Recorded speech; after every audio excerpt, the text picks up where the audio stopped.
Today we're at the grand opening of the John Ross Museum, and we'll be talking with Travis Owens with Cultural Tourism. He's going to take us around and show us what's new here at Cultural Tourism. My name is Travis Owens with Cherokee Nation Cultural Tourism.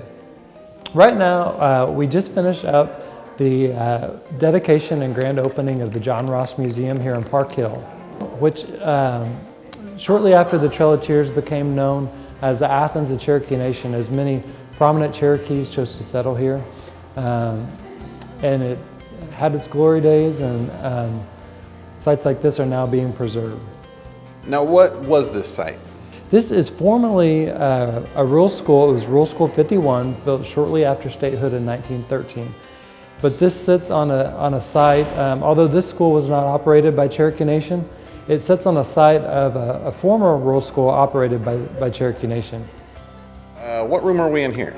We're actually in this room. It's staged as an office of John Ross, kind of set up to interpret things that he would have had in his life. And then this room really focuses on the life of John Ross.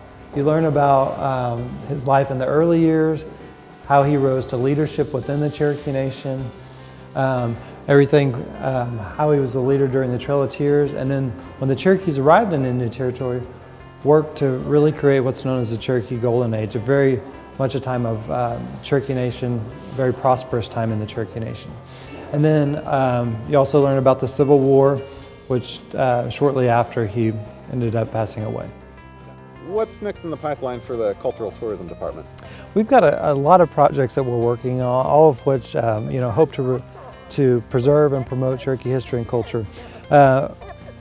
Finishing up in the next couple months, we have the Cherokee National Prison, which is built in 1875, and it features not only the historic prison on site, but as well as an interpretive center, an interpretive blacksmith shop, interpretive gardens, and then a replica gallows as well there.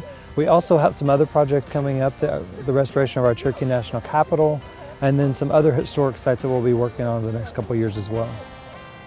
All right, thank you, Travis.